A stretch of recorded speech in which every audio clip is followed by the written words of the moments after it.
good Black Friday morning. We're heading out on a 4-hour trip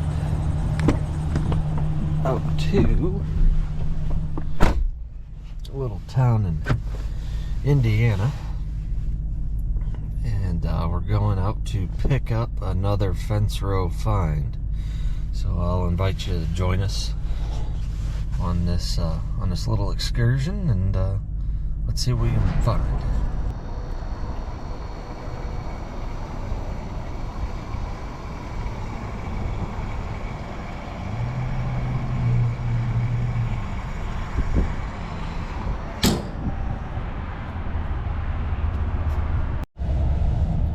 Alright, so we just refueled with some E85 here in Anderson, Indiana on this lovely Black Friday morning.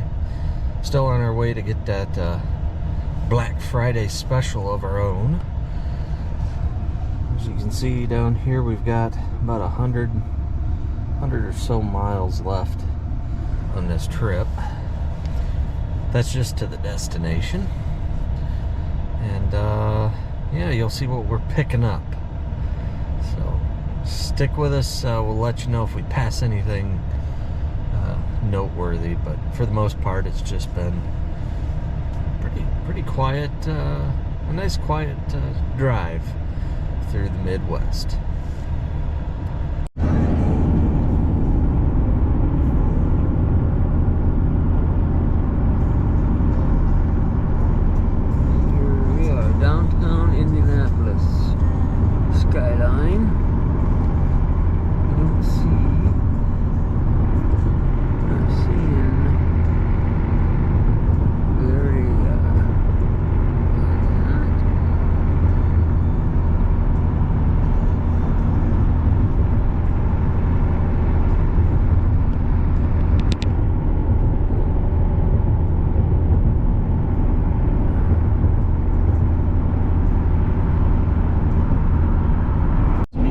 There's downtown Indianapolis again, different view. You got Lucas Oil Stadium coming up there on the left, where the Colts play, and they have the National FFA Convention. Semi in the way. There we go. Now we can see it good. There's the stadium, pretty bouncy right through here.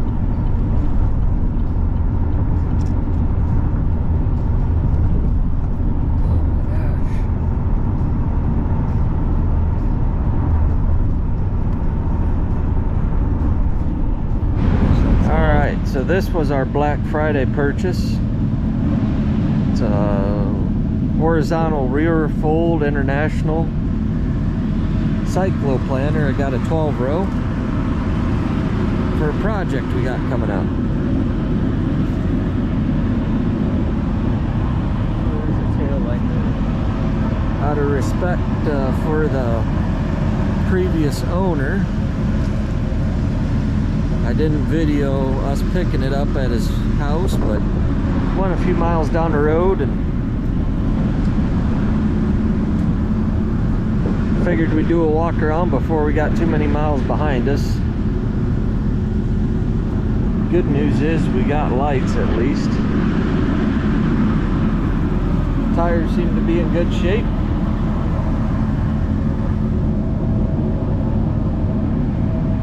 Like I said, we're gonna do the right thing and tow this home. 200 and some odd miles. Great way to spend a day after Thanksgiving with your dad, right? Alright, here we are. We're hooked up, headed home. We're on a side road here. It's newly paved, at least. You can see the planter in the rear view mirror. And the sun's actually trying to come out, which would be nice because it's only like 28 degrees out. But, alright.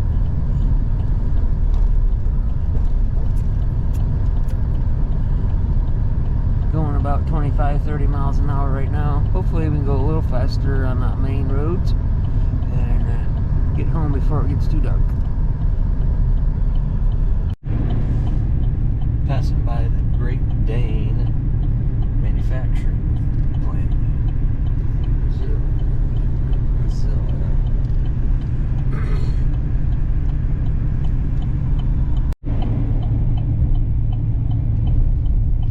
Alright, we're coming up by looks like a state penitentiary here along the US 40. I don't know, Fred, should we drop you off there? Sure. No. Still trucking along at 30 miles an hour. No corrections. Oh, there you go. Looks like a clean and happy place. Get the state police across the road. Check out the car. Yeah, what the heck? Got the urban camouflage.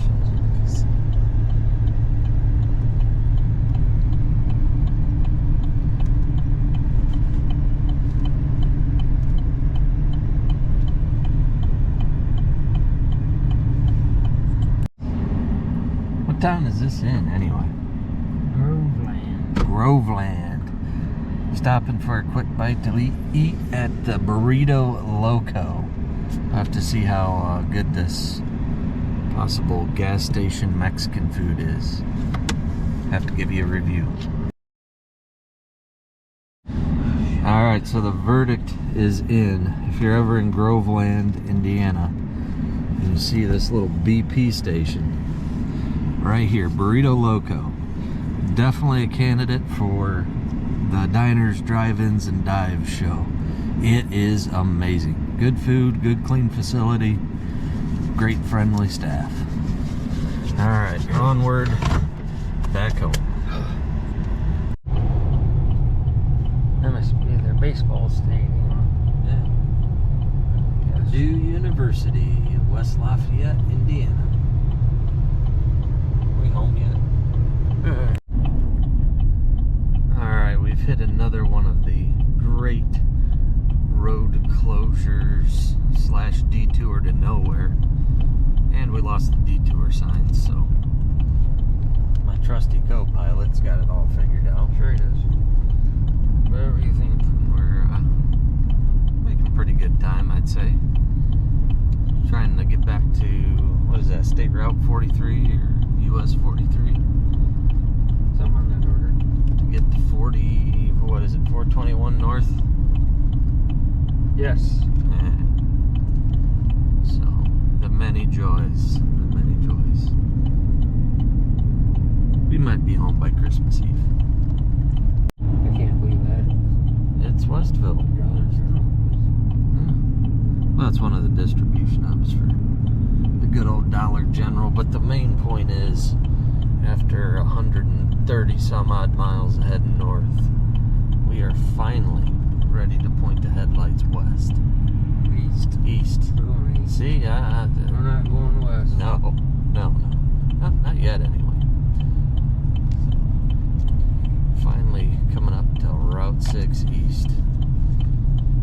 Then, probably, what, another couple hundred miles?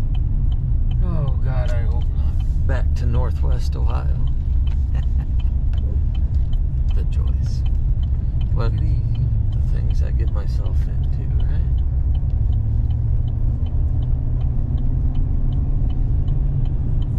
At least we missed the snow. Alright, so we stopped here at a Arby's to get a little bit of a supper on our way back to Ohio. We're about 60 miles out of Kendallville. I'm just doing a walk around, making sure everything's trailing good. Still learning about how these wheels track on this rig, but I'm gonna say we're in good shape. Try to get home before the crack of dawn. Really impressed with the lighting. At least we got something back there.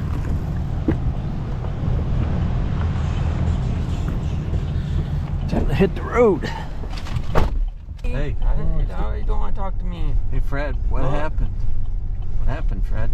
Well, we were like 9 or 10 miles from home, and one of the tires blew. Missed to hit something. I don't know what happened. So now we're nursing it along. We got a hold of, Josh got a hold of one of his buddies, and we're nursing it along at 5 miles an hour to get it the last 6 miles or whatever to their shop, and we're gonna unhook it for the night. And it's about a quarter after 11 p.m. We left home at 5 a.m. Let me see my math. That's 18 hours. Pretty sure that We've been some gone. kind of dot regulation. Yeah. How many DOT violations must we have? A few. I think we had a few today. But thank God we were this close to home. That's the biggest thing. And otherwise we had no issues. And we can't even get it over 5 miles an hour with this blown tire. At least it was one of the front ones, I guess. Yeah. Alright. Okay, so we made it home with quite a bit of excitement, we'll say. The last 10 miles, I think all of the designers of this toolbar that have since passed away must have come back and haunted us. Because I think they know what we're going to be doing with this. That it is not going to remain a cyclo airplaner for very long. That we're going to update it to, I don't know, probably some different row units. I'll let you guys kind of think about what I mean by that. And I'm thinking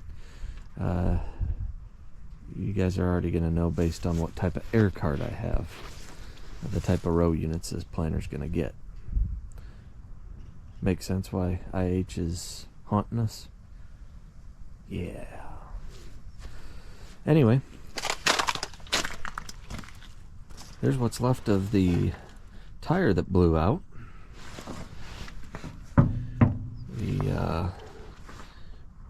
We limped it about 3 miles to a buddy's house, and in just that short a time, I mean, it just it's gone. Bearing survived somehow. Anyway, went over there this morning, and tell you what, friends are awesome. I went over there. He already had that blown out rim off. We replaced it with another 6-bolt that I had laying around.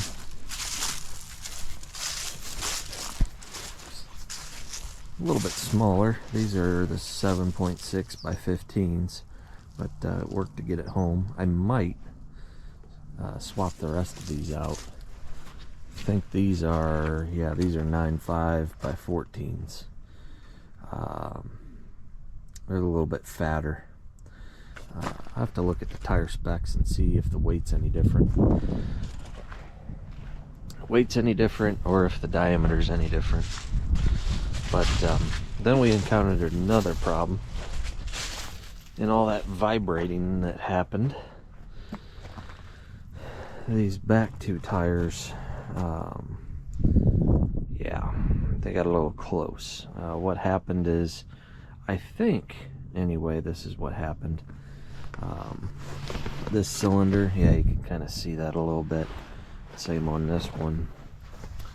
Must have moved just enough hydraulic fluid that they turned. You can kind of see how these are at a little bit of a V angle there. So you can see that up here as well. The guy I bought it from, that's why he put this ratchet strap on there. I mean, it busted during all that vibrating, and that's what caused that. So we're going to come up with a better design here. Probably what I'm going to do Just put some kind of backstop here, keep that from happening again. I might make that arm a little longer as well. Something to push these apart a little bit. I don't think that would be a problem, but had that been any more than 5 miles to my place, I'm thinking we would have had a blown out tire. But anyway, it's home. Now time to put this in my fence row for a summer project. What I'm thinking, strip all these row units off, strip the air boxes off. Now I'll have a nice toolbar, nice narrow transport toolbar for the twin row project that I kind of hinted on during the strip till project, which still needs completed. So we'll get that one done first, and then we got another project to pivot into. So stay tuned, and hopefully we're done with excitement.